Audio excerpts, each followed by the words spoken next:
وبارك سيدنا قد رباني والعارف سمداني شيخ عبد القادر الجيلاني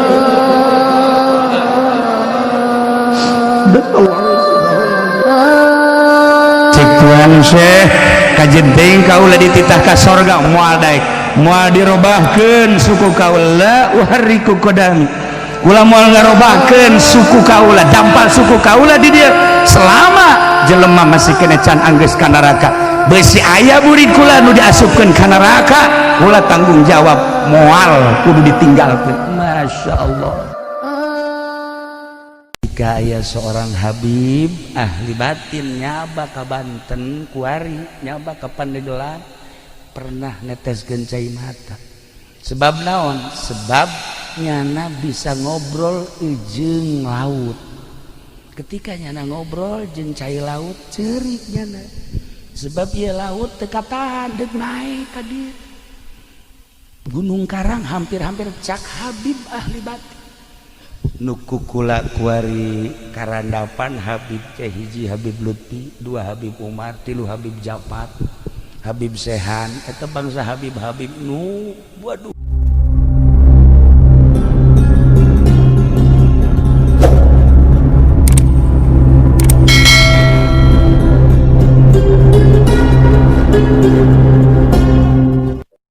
dailah para jamaah kaum muslimin wal muslimat rahimakumullah kita rek nyaritakeun ngaji sim geuring mah lantaran isin ka kiai-kiai di dieu wirang ka ama cacak-cacak ama masih geuring ya insyaallah meureun hiji hadis dua hadis mah aya nu apal ngan kulantaran di dieu aya ama taaduban ka ama embung lah maningan dongeng seputar eta bae mun ku urang dicaritakeun mimiti babat Bantenna terus ka Pucuk Umbuna terus ka Serang terus Pandeglang Labuan aya saha di Labuan teh kaya di urang teh aya Syekh Daud Cibandat aya Syekh Asnawi Caringi beuh lah dina aya Ki Husein carita geus puguh di Bantenna aya Syekh Maulana Hasanuddin aya Syekh Yusuf ya Allah ya Rabbi kabelah dina aya Ki Abdul Halim aya Mamang Armin Cibuntu Kiai Prawira beuh pohara jasa disusul kuno kamari ieu urang apal Abuya Cidahu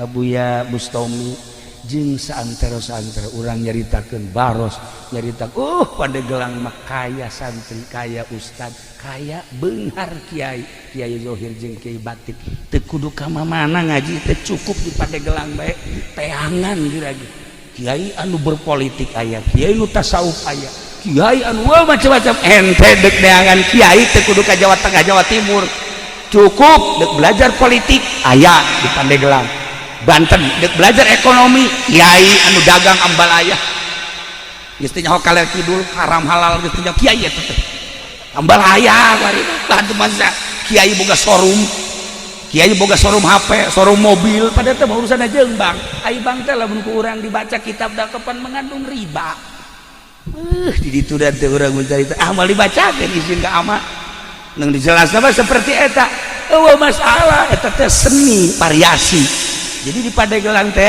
kiai anu tasawuf loba kiai anu zohir bae loba kiai anu zohir batin ambalaya kiai anu berpolitik loba kiai anu berekonomi loba kiai anu berbudaya ge ambalaya teu kudu neangan ka mana tapi ketika aya seorang Habib ahli batin nyaba ka Banten kuari nyaba ka Pandeglang pernah neteskeun cai mata sebab naon sebab nyana bisa ngobrol jeung laut ketika nyana ngobrol jeung cai laut ceurik nyana sebab ieu laut teu katahan deuk naik ka dieu Gunung Karang hampir-hampir cak Habib ahli batin nuku kula kuari karandapan Habib teh hiji Habib Lutfi dua Habib Umar tilu Habib Japat Habib Sehan eta bangsa Habib-habib nu waduh aredan edan Allah dari sini mah edan jahe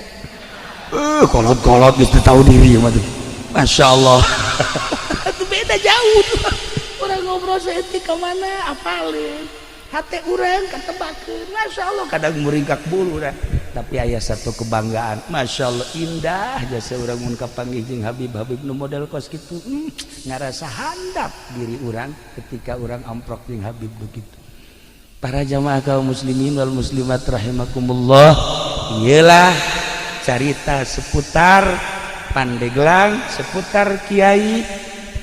Ingat di Pandeglang ayat 2 hiji Dasim di daerah dia, 2 Jasim di daerah Anyar. Ilmu anu terus kabelah dieuna dimuridkeun ialah ilmu ti Syekh Mansuruddin Cikadueun anu baheula nyekel satoriah salah sahiji anu muncul kabelah dieuna Rifaniyah, kabelah dieuna Qadiriyah wan Naqsabandiyah. Geus lamun jelema nyekelan kos kitu insyaallah moal daekeun ngadahar duit ti pamarentah. Beteng teh dijaga besi petingna teu bisa tahajud sebab urang ngadahar duit ti pamarentah ulah loba ti bupati behelanan. Petingna hudang mah hudang tapi ieu kekereucuman teh teu bisa pas gitu. Eta hese tadek nobatanana kos kitu teh. Ieu mah urang ngobrol pada santrina bae supaya urang ulah daek ngadahar duit bupati aya leutik mah. Tuh kan zaman katara ku aing hayang ganja. Aduh, mantak ieu kadaleuna eueuh sinaran eta leleb teuing. Itulah para jamaah kaum muslimin wal muslimat rahimakumullah, moal dilanjutkeun cerita-cerita selanjutnya jeung ngajina ge. Enggeus teu kudu make hadis jeung Al-Qur'an, cukup cerita seputar Pandeglang. Jang cecekelan urang besi aya nu can apal wajah tasmiyah titi mangsa tentang Pandeglang. Jeung aya 2 kiai cikal bakal anu istimewa selain daripada ti Kesultanan Banten korenganan aya. Ngan ingat ieu keturunan Banten nu baheula mun asli ieu tembak baheula ku Belanda. Sebab jelema nu asli keturunan Banten teh boga ruhul jihad anu tinggi. Anti Belandana teh nampak dicatat dina sejarah kiai anu anti Belanda nyawa taruhanana. Nah dengan cak nu arasli teh ka kampung teu nyebutkeun keturunan Banten, teu nyebutkeun keturunan Cirebon. Sebab lamun kanyahoan zaman Belanda tembak dibuing seret maka dilanjutlah ku anu bangsa rada semis masalah nu asli ge aya ngan nu bodoh. Maksudna zaman Belanda lamun nu pinter keturunan nu asli tembak, tapi lamun keturunan asli bodoh masalah. Sebab naon moal aya jihadan, sebab jihad ge moal didarajekeun. Nu hebat eta kan jelema na keturunanna istimewa, kemudian ruhul jihadna pasti tinggi, pinter ngomong sakecap dua kecap ditaluturkeun ku jelema perang teh ya. Ieu teh kumaha pemimpin. Urang lamun nyaritakeun baheula masyaallah Ki Ahmad Khatib terus ka belah ditu da sejarah-sejarah Banten. Urang teh tergugah hati. Terus di Banten mah moal eureun. Kuari teh kuari Belanda teh nu paling ditingali sa Indonesia hanya 3. 1 Banten, nomor kedua Makassar, nomor katilu Madura. 3 daerah eta mah enggeus bae orang Belanda per detik ieu masih kena naliti. Banten, Makassar, Madura. 3 eta mah geus lain lalagaan geus. Masyaallah. Sebab lawan aya andil orang Makassar di Banten. Aya andil orang Banten di Makassar. Aya andil orang Banten di Madura. Aya andil orang Jawa Timur bukan Madura Jawa Timur di Banten. Nu 3 eta mah persatuanana luar biasa. Nu mantak menang ge babat Banten dibantulah ku orang-orang tersebut. Maka sampai ayeuna orang-orang Belanda, Inggris, Prancis neliti saha nu bergerak di Banten. Siapa orangnya? Saha nu bergerak di Jawa Timur? Siapa orangnya? Saha nu bergerak di Makassar? Saha jelemana? Sampai ayeuna masih keneh diteliti keneh bae. Itulah para jamaah kaum muslimin wal muslimat rahimakumullah. Sim kuring ngarasa bingah biasanya baka dieu ngarahara irqalul surur ka rencangan sim kuring ieu teh ku sebab Kiai Haji Jamal sok datang ka ditu malam Salasa ngobrol-obrol di ditu teh ai pas ka dieu kula mikiran eta si lamun balik sedeukeut eureun ngaji teh jam 12 atau jam 1. Eta mun balik ka dieu jam sabaraha di Jamal eta moal bisa sosonoan meureun malam Salasanya. Tah ieu lah para jamaah. Jadi artinya jadi akrab lah. Teu aya jarak antara sim kuring jeung Ki Jamal. Kiai Asep baheula rakana kan nya geus ngiring ka Baghdad ka mana. Alhamdulillah lumantak hubungan Cilongok jeung Solok Jengkol. Ieu ge Solok Jengkol ge aya catetanana nu mantak disebut Solok Jengkol teh. Aya wajah tasmiahan, pohoan tadi teu kabahas tapi geus penting teu kudu. Aya kunaon nu mantak disebut ieu kampung Solok Jengkol. Aya lah. Ya, para jamaah kaum muslimin wal muslimat rahimakumullah, perkampung-perkampungna ieu teh aya menang Belanda baheula.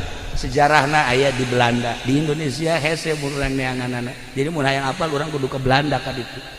Hese. Nah, gitulah malam ieu alhamdulillahirabbil alamin jang menggugah sejarah. Ternyata Pandeglang lain sakadar daerah biasa-biasa, kaya dengan potensi-potensi anu berjuang di keagamaan. Sampai ayeuna Pandeglang tetap diperhitungkeun kiaina jeung santrina. Ulah dikira Pandeglang lamun geus turun ka Jakarta, wah urang Jakarta sarieun beak sapi beak pasar beak urang Pandeglang. Itulah ya. Jadi malam ieu sakadar membuka supaya tergugah hati urang-urang Pandeglang, supaya neruskeun sepak terjang leluhur urang, sepak terjang karuhun-karuhun urang anu ibadahna budi tataan kiai-kiai aya catetanana. Di Labuan aya kiai sabaraha kiai nu hebat, di Anyar sabaraha, Caringin aya sabaraha, terus ke belah dieu ka Serang aya sabaraha, Pandeglang aya sabaraha. Wah, istimewa nu panglobana di Pandeglang di dieu. Gitulah seputar tentang Pandeglang. Hatunan kitu garada simkuring hapunten tina samudaya kalepatan sareng kakiranganana, urang doakeun ama mudah-mudahan dibere kakiatan ku Gusti Allah. Kiai Jamal sekeluarga mudah-mudahan dipasihan kanugrahan ku Gusti Allah. Kitu keneh keluargana Kiai Asep jeung sajabana sadayana mudah-mudahan aya dina rahmat Allah Subhanahu wa taala. Urang nu haladir di dieu di berbagai elemen mudah-mudahan sami-sami aya dina tantaingan Gusti Allah Subhanahu wa taala. Doakeun simkuring insyaallah ngadoakeun urang pada silih doakeun dalam rangka lillahi kalimatillah sekemampuan urang pondok pesantren anu dakwah mimbar anu di pemerintahan anu di perekonomian hayu pada babarengan dakwah menuju ridho Allah Subhanahu wa taala. Terakhir putra Kiai Haji Jamal anu di sekitar urang doakeun mudah-mudahan janten jelema anu saleh bisa neruskeun ramana akina jeung uyutna ka dituna dalam rangka lillahi kalimatillah. Sakitu ti simkuring hapunten tina samudaya kalepatan sareng kakiranganana wallahul muwaffiq ila aqwamit thoriq. Wassalamualaikum warahmatullahi wabarakatuh.